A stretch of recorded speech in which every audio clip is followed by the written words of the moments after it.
Le film Street Fighter de 2026 réunira une fois de plus les plus grands combattants de la franchise de jeux vidéo sur grand écran. Tu vas m'écouter très attentivement. Tu vas l'aimer, cette histoire, c'est garanti. Bagarre, duel, torture, vengeance, géant, monstre, poursuite, évasion, grand amour, miracle.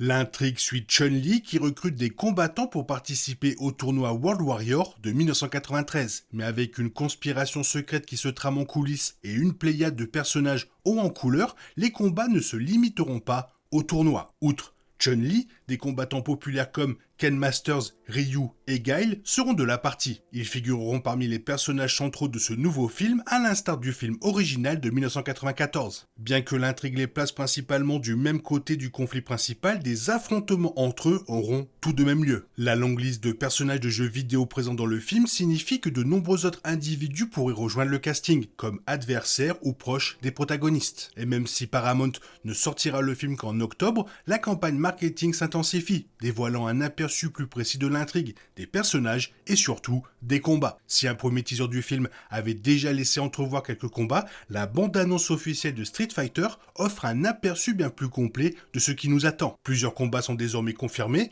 mettant en scène une grande variété de personnages, de lieux et surtout de pouvoirs.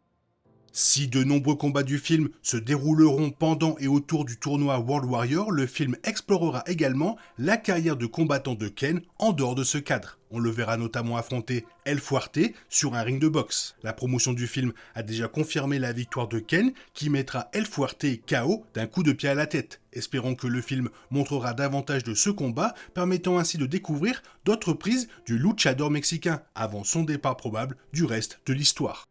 Un combat opposera Ken à Balrog, joué par 50 Cent, dans le cadre du tournoi World Warrior. On ignore si ce duel se déroule lors du tournoi de 1993 ou s'il sert à illustrer les événements de l'édition précédente. Quoi qu'il en soit, Balrog semble sortir vainqueur de ce combat contre Ken. On voit le boxeur asséner de puissants coups au visage de Ken, lui faisant saigner la bouche et envoyer le jeune combattant au tapis.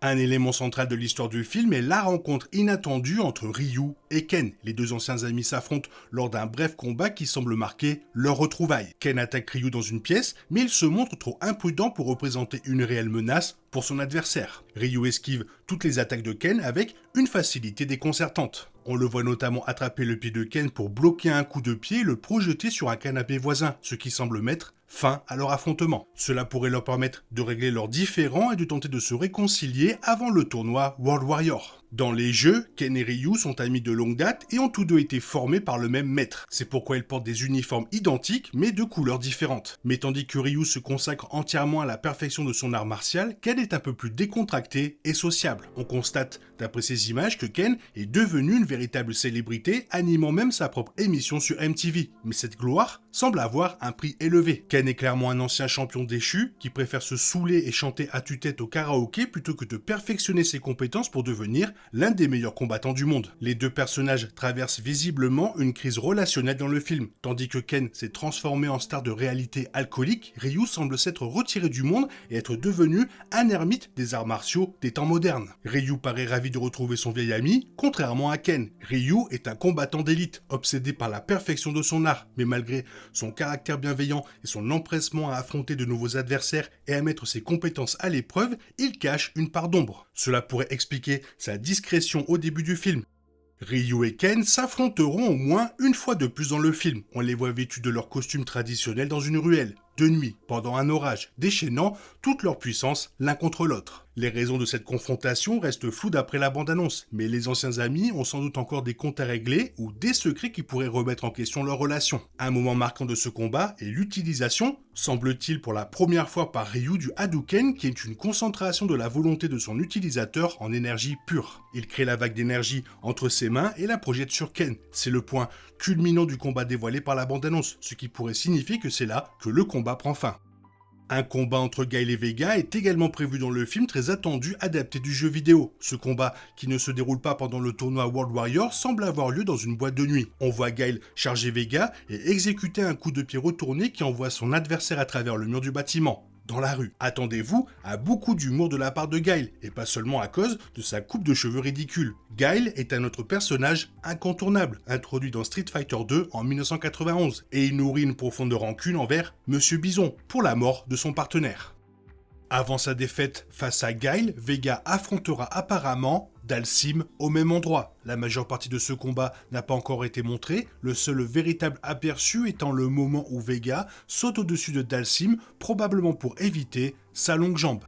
L'une des séquences de combat les plus impressionnantes du film illustre parfaitement les talents exceptionnels de Chun-Li. On la voit affronter Vega et Julie à différents moments dans la bande-annonce, mais il s'agit en réalité d'un seul et même combat où Chun-Li doit se mesurer aux deux adversaires simultanément. Pourtant, Chun-Li parvient à vaincre les deux combattants. Elle assène à plusieurs reprises des coups de pied au visage de Vega jusqu'à ce qu'il perde connaissance et s'affale contre le mur. Elle immobilise également Julie en l'air avec son pied, l'étranglant dans ce qui semble être la fin du combat. Il est à noter que tout le combat se déroule apparemment dans le bureau de Monsieur Bison. Chun-Li semble être l'élément déclencheur qui réunit Ryu et Ken et d'autres combattants pour participer au tournoi. Les raisons qui la poussent à rechercher ces guerriers d'élite restent floues, mais il pourrait s'agir d'un complot visant à éliminer Monsieur Bison. Ce qui est certain, c'est qu'elle paraît peu impressionnée par Ryu et Ken.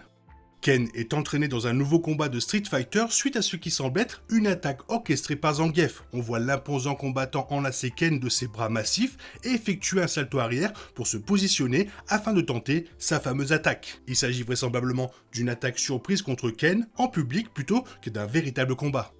Dans une scène surprenante, le film met en scène Ryu et Honda s'affrontant dans un onsen. Les deux combattants, vêtus d'une simple serviette autour de la taille, se lancent à l'assaut l'un contre l'autre. Le sumo plaque la tête de Ryu contre le mur à un moment donné du combat qui se déroule en dehors du tournoi World Warrior.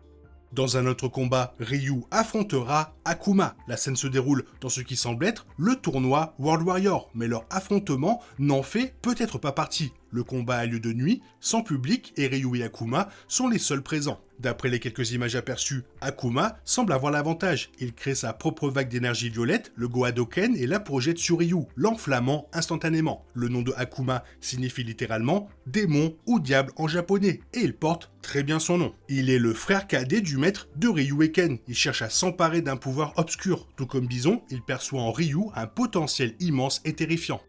Le seul autre combat confirmé pour le tournoi World Warrior oppose Ken à Dhalsim. On les voit s'affronter devant une foule en délire. Ken assène un puissant uppercut sauté qui envoie son adversaire valser dans les airs. Puis, on aperçoit Dhalsim et son pouvoir d'élasticité lorsqu'il agrippe le visage de Ken. Ce yogi mystique est l'un des combattants les plus atypiques de la saga. Pacifiste convaincu, il ne participe au tournoi que pour récolter des fonds pour son village pauvre. Un combat opposera également Dan Hibiki à Zangief. Il se déroule au même endroit que les affrontements de Vega contre Dhalsim et Guile, laissant présager une bagarre générale. Zangief semble prendre l'avantage, il soulève Hibiki et le projette violemment au sol. Interprété par Andrew Schulz dans le film, Dan est lui aussi un ancien élève du maître de Ryu et Ken. Mais contrairement aux deux, il est surtout un fanfaron et sans envergure. Ne vous attendez pas à ce qu'il aille bien loin dans ce tournoi. D'ailleurs, il semblerait qu'il soit le manager de Ken dans le film, plutôt qu'un combattant actif. Bien que Ryu et Ken s'affrontent à plusieurs reprises, il est également confirmé qu'ils feront équipe pour une scène d'anthologie. On les voit tous deux combattre des soldats en combinaison verte et casquette rouge, arborant la tenue habituelle des soldats de Shadow Alou. Ce combat évoque presque une évasion de prison. Ryu et Ken unissent leurs forces pour vaincre les soldats, même s'ils les affrontent aussi individuellement. À un moment donné, on voit Ryu repousser un soldat vers Ken, qui le projette ensuite contre un mur d'un coup de pied. Reste à savoir s'il s'agit du seul combat en équipe entre Ryu et Ken, ou si c'est l'un des nombreux dans Street Fighter. Adaptée de la célèbre série de jeux vidéo du même nom, cette nouvelle version cinématographique est réalisée par Kitao Sakurai et réunit un casting exceptionnel pour donner vie aux personnages des jeux. On a désormais une meilleure idée de ce à quoi ressemblera ce retour aux années 90. Les fans ont été globalement unanimes quant à l'accueil réservé à la première bande-annonce du film, saluant Paramount et Sakurai pour ce qui s'annonce comme le divertissement pur et simple que le cinéma grand public a de mieux à offrir. À l'opposé des récents films Mortal Kombat de la Warner Bros, celui-ci semble beaucoup plus léger. C'est coloré, c'est déjanté, c'est délicieusement absurde, et grâce à cette approche, il est loin d'être redondant. De plus, la bande-annonce confirme officiellement que Street Fighter intégrera les coups spéciaux quasi surnaturels des personnages issus des jeux, à savoir la vague d'énergie Hadoken de Ryu et l'énergie sombre de Akuma. Dans une autre scène, on voit Ken frapper une voiture à coups de pied et de poing, un hommage au fameux niveau bonus où les joueurs tentent de détruire un véritable véhicule à l'aide de leur technique de combat. Les premières images laissaient entrevoir un film s'inspirant du côté spectaculaire des jeux, mais ne montraient aucune de leurs capacités, ni même Blanca, le personnage mutant incarné par Jason Momoa. Entre les nombreuses blagues sur la force des cuisses de Chun-Li, un trait de caractère très commenté par les fans de longue date, le passage de Ken en star de MTV et la reconstitution du niveau bonus iconique de destruction de voitures de Street Fighter 2,